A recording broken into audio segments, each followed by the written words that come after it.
Okay, next is outstanding wages. तो ये खर्चा करना बाकी है, ये मेरा जाएगा लाइबिलिटी साइड पे। Outstanding wages amount is rupees 700। So 1500 plus 700 2200 ये मेरा आउटर कॉलम में चला गया। Okay, next purchase returns less from purchases. Okay, amount is 4000। सो 4000 बाहर में लेके चला जाता हूँ अमाउंट को, 1,44,000। जैसे ही आपको पता चल जाए कि एडजस्टमेंट्स कंप्लीट हो गए हैं, उसको तुरंत आउटर कॉलम में लेके जाओ। नहीं तो क्या होता है, कभी कभी हम उसको टोटल के कॉलम में लेके नहीं जाते और अल्टीमेटली हमारी टोटल्स रॉन्ग आती है, ठीक है, और फिर टाइम वेस्ट हो जाता है, उस चीज का कोई यूज नहीं है। नेक्स्ट इज डिस्काउंट 1800 और ये क्रेडिट साइड पे है, तो मुझे P&L क्रेडिट साइड पे लिखना पड़ेगा by discount 1800। Okay, so next यहाँ पर हमारा ट्रायल बैलेंस का पोस्टिंग कंप्लीट हो गया है एंड अब हम शुरू करने वाले हैं एडजस्टमेंट्स। याद रहे एडजस्टमेंट्स के दो इफेक्ट्स होते हैं, जितनी अमाउंट डेबिट हो रही है उतनी क्रेडिट होगी ही होगी कंपल्सरीली। ओके, अदरवाइज आपकी वहां पर मिस्टेक होगी। So first is closing stock. Closing stock आता है ट्रेडिंग अकाउंट के क्रेडिट साइड पे। Alright, so by closing stock. अब थोड़ी सी छोटी सी मेरी एक आदत है कि सेल्स और जो भी चीजें आती है उसके बाद में कुछ लाइंस छोड़ता हूं, उसके बाद क्लोजिंग स्टॉक लिखता हूं। आप डायरेक्टली यहां पे मैं लिख के बता देता हूं, यहां आप डायरेक्टली लिख सकते थे, कोई इशू नहीं है, वो मेरी एक छोटी सी आदत है। So by closing stock amount is rupees 40,000। So let me write 40,000 and इसका सेकेंड इफेक्ट होगा एसेट साइड पे। सो एसेट्स में मैं लिख देता हूं closing stock and the amount is rupees 40,000। Is that clear? आगे बढ़ते हैं। Next is depreciate building and machinery at the rate 5% and 3% respectively. So building पे हमें चार्ज करना है डेप्रिसिएशन, वो है 5% का। ओके, तो अब मैं आपको बता दूं कि कैलकुलेशन कैसे करना है। बेसिकली 5% तो बहुत आसान है। अमाउंट है बिल्डिंग की 75,000। सो आपको क्या करना है, 75,000 का 5% कैलकुलेट करना है। ओके, सो करना क्या होगा, 75,000 का into 5 divide by 100, right. 2 0 and 2 0 cancel, अब बचा 750 एंड यहाँ पे बचा 5। तो 750 इंटू 5 को आप मल्टीप्लाई कर दो, 5 0 0, 5 5 are 25, so 5 and carry 2, 5 7 are 35 and plus 2 37, 3,750। so मैं बिल्डिंग में से 3,750 का डेप्रिसिएशन माइनस कर दूंगा। So depreciation at the rate 5%। Amount आ गई आपकी 3750, जिसको मुझे माइनस करके बाहर ले जाना है। सो 75,000 में से 3,750 मुझे माइनस करना है। ओके, 75,000 में से 3,750 माइनस करना है। सब्ट्रैक्शन में किसी किसी बच्चों को डिफिकल्टी होती है, आप यहाँ पे देखो डिफिकल्टी सॉल्व हो जाएगी। 0 माइनस 0 0, 0 में से 5 माइनस हो नहीं सकता, तो वो अपने बाजू वाले के पास जाएगा, वो बोलेगा मैं खुद 0 हूं, मैं क्या दूं, तो ये और जाएंगे आगे। 5 बन जाएगा 4, 0 बन जाएगा 10। ओके, और ये 0 को तो इसको भी कुछ देना था ना, इसलिए ये 10 बन जाएगा 9 और ये 0 अल्टीमेटली 10 बन रहा है। तो 10 minus 5 5, 9 minus 7 2, 4 minus 3 1 and 7 is nothing, तो 71,250 रुपीज। सो मैं यहां लिख दूंगा 71,250 रुपीज। आ गई बात समझ में? और इसका सेकेंड इफेक्ट होता है P&L के डेबिट साइड पे। मैं क्या लिखूंगा, टू डेप्रिसिएशन ऑन। ओके, अब दो चीज पे डेप्रिसिएशन लगने वाला है, इसलिए एक ही टाइटल में हमारा काम हो जाएगा। सबसे पहले है बिल्डिंग और उसके बाद आने वाला है मशीनरी।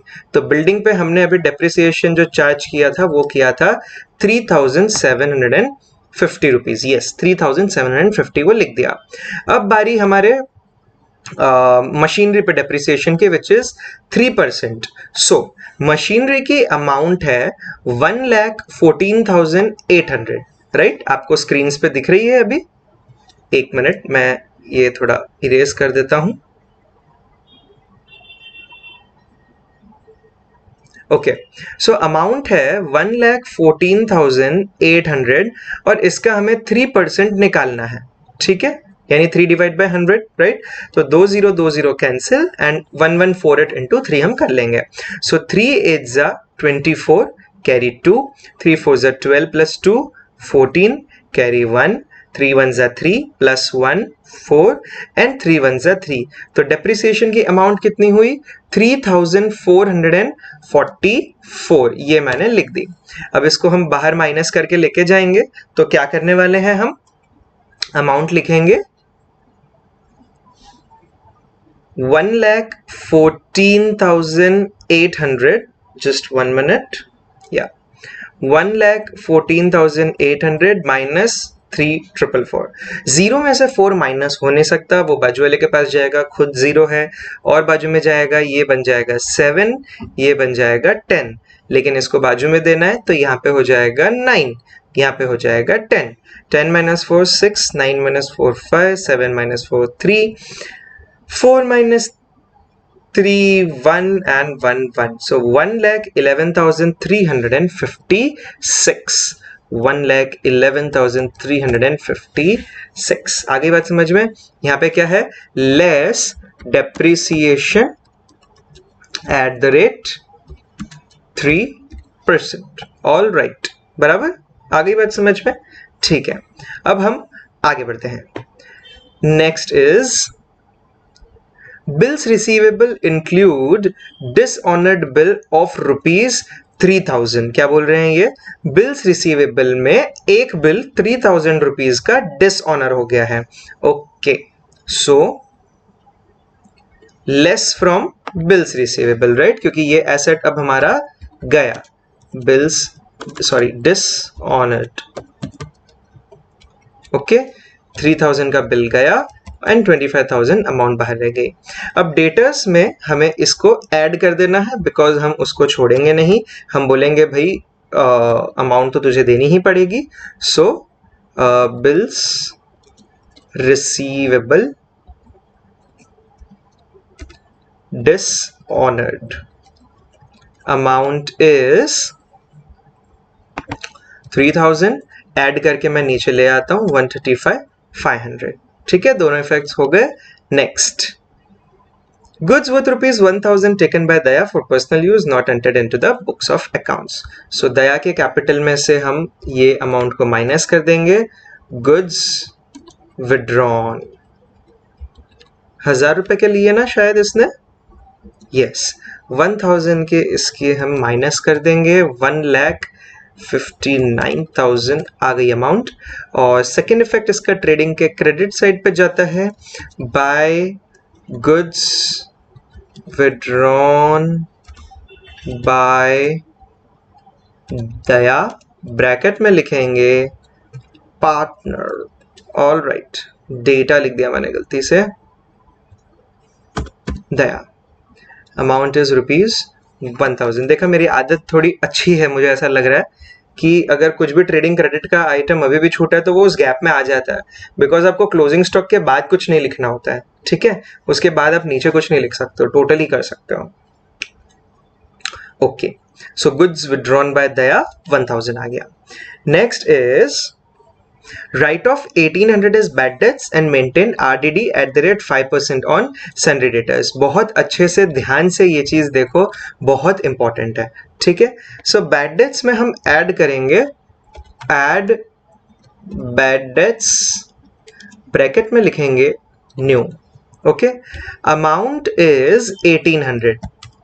ऑल राइट, पहले लगा था कि 1,000 रुपए नहीं मिलेंगे, इसलिए ट्रायल बैलेंस में 1,000 है. अब फाइनल अकाउंट्स करते वक्त पता चला कि भाई और 1,800 हमें नहीं मिल सकते. तो 1,000 प्लस 1,800 इज 2800। ओके, और इसी बेड डेट्स को हम डेटर्स में से भी माइनस करेंगे। लेकिन ध्यान रखने वाली बात यह है कि डेटर्स में अभी एक और अदर एडजस्टमेंट आने वाला है। ये चीज आपको याद रखनी ही पड़ेगी और ये चीज विद प्रैक्टिस ही आएगी। ठीक है, तो मैं क्या करूंगा, यहां जहां पर अभी मैं लेट्स से ये बना रहा हूं, यहाँ पे आएगा वो दूसरा पर्टिकुलर एडजस्टमेंट। इसको माइनस या प्लस करने के बाद यहाँ आएगी वो अमाउंट। ठीक है, इसमें मैं अब बैड डेट्स माइनस करूंगा। सो लेस बैड डेट्स, ये आप 00 या हैश मत बनाना, ये मैं अभी आपको एक्सप्लेन करने के लिए बताया हूं। न्यू अमाउंट थी इनकी, न्यू बेड डेट्स की अमाउंट थी 1800, तो ये मैंने लेस कर दिया। अब लेस करके क्या आएगा वो नहीं मालूम क्योंकि ऊपर की अमाउंट मिसिंग है, कोई बात नहीं। And RDD 5% on sundry debtors, तो आरडीडी को हम क्या करेंगे, पीएनएल के इस बैड डेट्स में और ऐड करेंगे। हमारा नुकसान हो रहा है ना, ये आरडीडी ब्रैकेट में लिखेंगे न्यू। Okay, 5% of debtors. अब 5% ऑफ डेटर्स मतलब क्या, यहां पे हमें आना पड़ेगा और डेटर्स में हमें अभी अमाउंट नहीं पता है क्योंकि 1800 किस में से माइनस होगा नहीं पता, 1800 के बाद क्या अमाउंट होगी नहीं पता। तो अभी हम सिर्फ इसको मेंशन कर देंगे और नोट डाउन करके इसलिए छोड़ रहे हैं ताकि हम इसको मिस नहीं करें।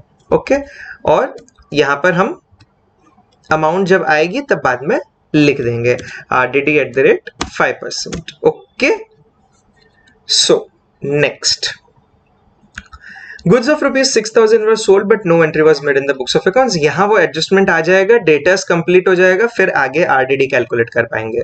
सो add to sales, right, because ये अनरिकॉर्डेड सेल्स है, इसको क्या बोलते हैं, अनरिकॉर्डेड सेल्स। ठीक है, अमाउंट 6000 थी, यस 6000, सो 6000 इसको ऐड करके अब हम बाहर तुरंत लेके जाएंगे। सो 289,500, 283,500 प्लस 6000, 289,500। और इसका सेकेंड इफेक्ट डेटर्स में आता है, तो बैलेंस शीट में डेटर्स ये रहा। एक हो गया था बिल रिसीवेबल डिसऑनर्ड, दूसरा हो गया अनरिकॉर्डेड सेल्स, ₹6000। अब हम इसका पूरा पार्ट आगे खुद तुरंत कैलकुलेट करेंगे, पेंडिंग नहीं रखेंगे। सो 135,500 प्लस 6000 होता है 141,500, तो मैंने लिख दिया 141,500। ओके, माइनस करना है उसमें से 1800, तो अगर आप वर्बली कैलकुलेट करना चाहो तो भी कर सकते हो और अगर नहीं तो लिख सकते हो। मैं लिख के इसलिए बता रहा हूं सो दैट जिनको लिखकर माइनस करने में प्रॉब्लम होती है उन्हें ना हो, वो समझ जाएं अभी। सो अमाउंट है 1,41,500, जिसमें से आपको माइनस करना है 1800। ठीक है, ओके, बहुत सिंपल है, इजी है। 0 - 0, 0 - 0, ये हो गया ना। 5 में से 8 माइनस नहीं हो सकता, तो 1 बन जाएगा 0 और 5 बन जाएगा 15। 15 - 8 इज 7। अगेन 0 में से 1 माइनस नहीं हो सकता, 4 बन जाएगा 3, 0 बन जाएगा 10, 10 - 1 yes 9, 3 and 1 as it is आएगा। तो अमाउंट हो गई 1,39,700, तो मैं लिख देता हूं 1,39,700। अभी हमें इसका 5% कैलकुलेट करना है एंड देन अमाउंट को बाहर लेके जाना है। सो 1,39,700 into 5%, राइट, यानी 5 divide by 100, 0 0 0 0 cancel, 1397 into 5, so 5 7s are 35, carry 3, 5 9s are 45 plus 3 8, 4 carry करेंगे, 5 3s are 15 plus 4 19 and 5 plus 1, 5 into 1 5 and plus 1 6, 6985, ये अमाउंट है आरडीडी की 6985, और इसको माइनस करके हम अभी ही तुरंत बाहर ले जाएंगे। अगली बात समझ में? सो 1,39,700 माइनस 6985। ओके, 0 में से 5 माइनस नहीं हो सकता, बाजू वाला 0 है और बाजू वाला 7 है, 7 बन जाएगा 6, 0 बन जाएगा 10, इसको बाजू में देना है तो 10 बन जाएगा 9, 0 बन गया 10, 10 माइनस 5 5, 9 माइनस 8 1, 6 में से 9 अगेन माइनस नहीं हो सकता, बाजू वाला 9 है, बन गया 8, 6 बन गया 16, 16 minus 9 7, 8 minus 6 very good 2, 3 and 1, so 132,715 ये आ गया मेरा आउटर कॉलम में. Is that clear? Right, okay cool. यहाँ पे एक एरो बनाना है मुझे, इसलिए मैं यहाँ पे थोड़ी सी मेहनत कर रहा हूँ. ये आ गया एरो. ओके, ये आ गई आपके आउटर कॉलम में अमाउंट डेटर्स को माइनस करने के बाद. अब बैड डेट्स तो 1800 हमने वहां लिखा हुआ था, आरडीडी भी लिखना पड़ेगा 6985.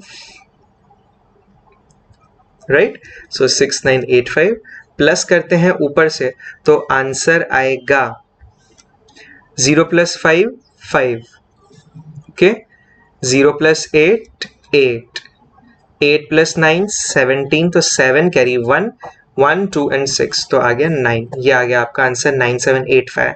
उसमें से अब आपको 1800 माइनस करना है. ओरली कैलकुलेट करना बहुत इजी है, लेकिन वो सब मैं आपको बाद में बताऊंगा.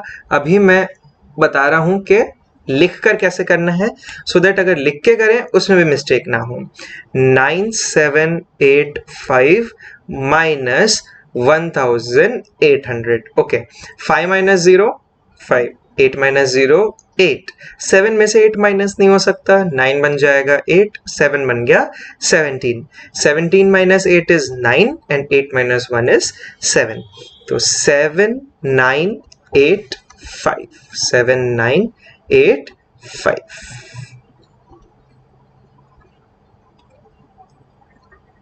ये आ गया आपका बैड डेट्स में आउटर कॉलम की amount. Okay, next. Oh wow, हमारा क्वेश्चन यहाँ पे सॉल्व हो गया. तो अब हम करेंगे हमारा टोटलिंग का पार्ट. टोटलिंग करने से पहले आपको इस बात का ध्यान रखना है कि जो भी इनर कॉलम्स में अमाउंट है वो आउटर कॉलम में चली गई है कि नहीं, वो देखना है. अब जैसे यहाँ पे परचेजेस देखो, मैं मार्क कर रहा हूँ, परचेजेस को हम बाहर ले गए हैं, सेल्स को हम बाहर यस ले गए हैं, यहाँ पे ऑलरेडी बाहर अमाउंट्स, ये पार्ट खत्म. प्रॉफिट एंड लॉस में बैड डेट्स को बाहर ले गए, अभी लेके गए थे.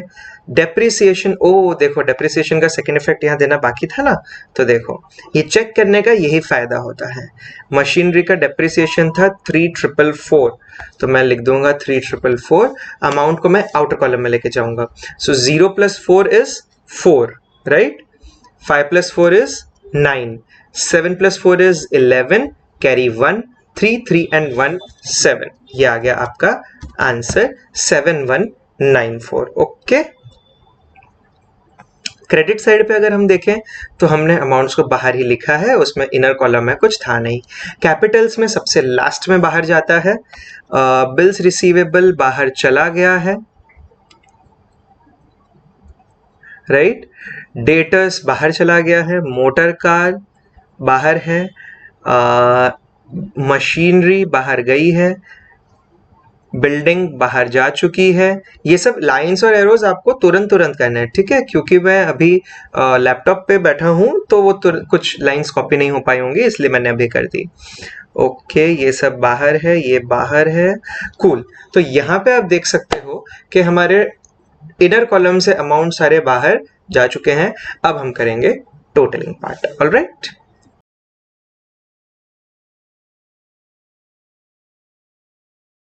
ओके, सो हमें सबसे पहले क्लोज करना है ट्रेडिंग अकाउंट.